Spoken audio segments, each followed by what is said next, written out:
जी viewers, pastor वकार अज़ीम, आज मैं आप लोगों को कलाम हक में से, कलाम खुदा में से वो कलाम जब हम इसको सुनते हैं तो हम लोग मोजज़ात को रिसीव करते हैं। हम जब इसको सुनते हैं तो हम तसल्ली को पा लेते हैं। हम जब इसको सुनते हैं तो हमारा लम्हा लम्हा खुशियों से भर जाता है।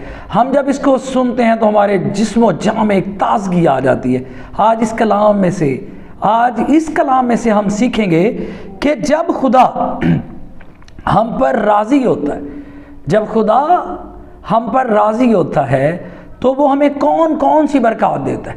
बरकत तो बहुत ज़्यादा, लेकिन मैं चंद अल्फाज और मुख्तसर से मैसेज में आप लोगों को सिखाना चाहूँगा कि जब हम लूका की इंजील उसका 2 बाब और उसकी 14 वर्ष का मुताला करते हैं तो फरिश्तगान जो है वो चरवाहों के पास आए हैं, और जब वो वापस जाते हैं तो लिखा है और यकायक उस फरिश्ता के साथ आसमानी लश्कर की एक ग्रोह खुदा की हमद करती और ये कहती ज़ाहिर हुई कि आलम बाला पर खुदा की तमजीद हो और ज़मीन पर उन आदमियों में जिनसे वो राज़ी है सुलह।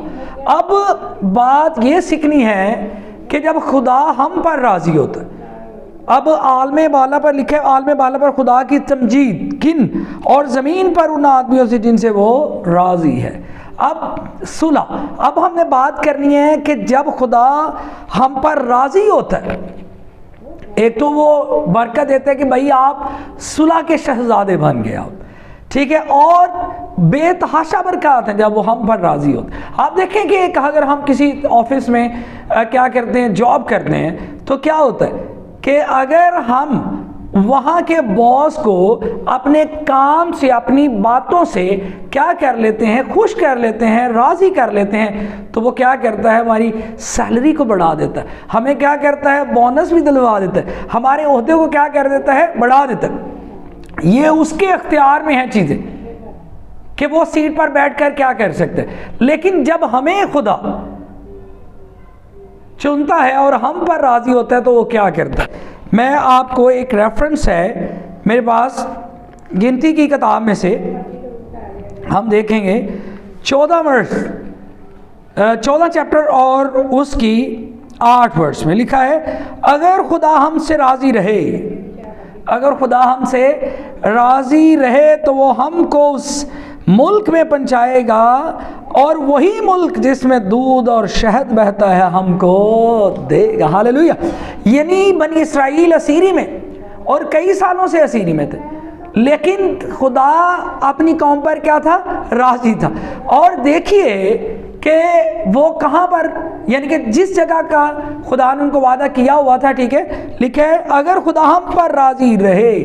अब गौर करने की बात है कि बाज़ जब हम अपनी छोटी छोटी गलतियों से क्या हो जाते हैं कि बहुत पीछे चले जाते हैं। जैसे जब लश्कर निकला है तो मूसा क्या कर रहा है, रहनुमा है, लीडर है, लेकिन अपनी इस बात को हम डिटेल में नहीं जाएंगे, लेकिन अपनी छोटी सी गलती की वजह से क्या हुआ, खुदा ने उसको क्या कर दिया, साइड।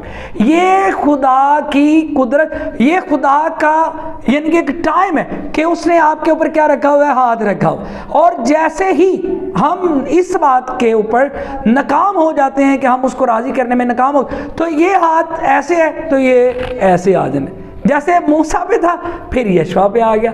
और जब तक हम क्या रहेंगे उसमें कायम और वो हमसे राज़ी रहेगा तो वो हमारे साथ साथ चलता रहेगा। और चला, ठीक है। वो क्या था कि बनी इसराइल को जब मूसा कोई भी शिकायत करता, खुदा उसका सलूशन निकालता था और पल भर में क्या करता था, सलूशन निकालता था। लेकिन जैसे ही गलती हुई तो क्या हुआ, ये बरकत वाला हाथ यहाँ पर आ गया। अब मेरे साथ एक और हम रेफरेंस को देखेंगे, दूसरा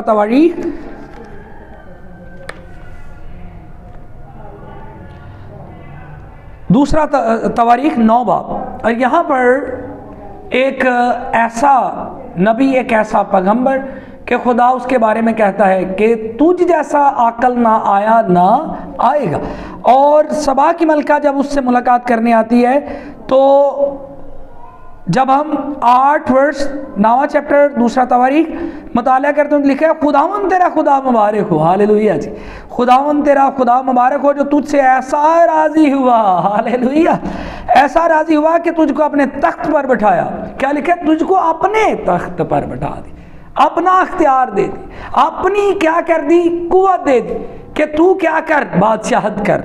लिखा है क्योंकि खुदा क्या हो गया? तुझ पर राज़ी, ऐसा राज़ी हुआ। दुआ करिए, दुआ करिए कि खुदावंद हम पर भी ऐसा राज़ी, खुदा हम पर भी ऐसा मेहरबान हो कि खुदा का आसमान हम पर कुल उसके वादे क्या हो हमारी ज़िंदगी में हमारे साथ पूरे हों। लिखा है खुदावंद तेरा खुदा मुबारक हो जो तुझसे ऐसा राज़ी हुआ कि तुझको अपने तख्त पर बिठाया ताकि तू खुदावंद अपने खुदा की तरफ से बादशाह हो, हालेलुया। फिर लिखा है कि चूँकि तेरे खुदा को इस्राएल से मोहब्बत थी कि उनको हमेशा के लिए कायम करे, इसलिए उसने तुझे उनका बादशाह बनाया ताकि तू अदल और इंसाफ करे। और जब तू अदल और इंसाफ में चूक गया तो ये हाथ यहाँ है तो ये हाथ यहाँ आ जाना है। और ऐसा ही जब हम बाइबल मुक़द्दस का मुताला करते हैं तो जब तक खुदा यानी कि क्या करता है कि कलाम करता है, खुदा सिखाता है कि खुदा ने तुझे अपने तख्त पर बैठाया, लेकिन हम देखते हैं कि जब तक खुदा राज़ी रहा बरकत चलती नहीं। और जैसे ही खुदा के अलावा जब गैर मबूदों के आगे झुकता है तो क्या है, खुदा की गैरत को ये गवारा नहीं कि उसको छोड़ के क्या किया जाए, गैर मबूदों के आगे जाके झुका जाए। तो क्या हुआ, वो हाथ जो बरकत वाला हाथ था वो क्या हो गया, हटा दिया गया। अब जब हम खुदावंद के ज़िंदा कलाम की सच्चाइयों का मुताला करते हो तो ऐसी बहुत सी बातें हैं कि जब तक खुदा हमसे राज़ी है हमें किसी चीज़ की कमी नहीं आती। और जब खुदा को हम नाराज़ कर देते हैं, जब खुदा की नाराज़गी के मुर्तकिब हो जाते हैं तो खुदा अपने हाथ को क्या कर लेता है, हटा लेता। सुलेमान जब तक खुदा के ताबे रहा तब तक खुदा यानी आसमान को उसके ऊपर खोले रखा। जैसे ही हुक्मदुली हुई तो क्या हुआ, मामला पलट गया। अब बारी आती है कि हमारी, अब हमने क्या करना है, हमने गौर करना है कि हम लोग अपनी जो माशरती ज़िंदगी है क्या हम ऐसी गुजार रहे कि खुदा हमसे राज़ी, क्या खुदा अपने वादों को हमारी ज़िंदगी में पूरा करेगा। गौर करें, अगर तो आप उसके कलाम के अकॉर्डिंग ज़िंदगी बसर करें तो आप वादों के मुश्ताक होंगे, आपको वादे मिलेंगे, खुदा आसमान को खोलेगा, दौलत कसरत से होगी, शोहरत कसरत से होगी, खुशी कसरत से आएगी,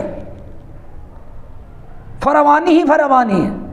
और जैसे ही हम उसके हुक्म उसके दायरा से बाहर जाएंगे तो उसने अंबिया कराम को भी जब उन्होंने उसका हुक्म तोड़ा है तो उनको भी बख्शा नहीं। और हम और आप क्या हैं, और खुदारा अपनी ज़िंदगी पर गौर करें, क्या कहीं हम उसकी नाराज़गी तो नहीं हासिल कर रहे। अगर हम उसकी नाराज़गी हासिल कर रहे हैं तो आज ही तौबा करिए, आज ही उसकी तरफ आइए, आज ही उसके दायरे में लौट आइए ताकि वो तमाम वादे जो आपके साथ इस कलाम के वसीला से किए गए वो आपकी ज़िंदगी में पूरे होते हुए नज़र आएँ, आपकी औलाद के साथ पूरे होते हुए नज़र आए। खुदावंद आप सब का हामी नासिर हो, आमीन।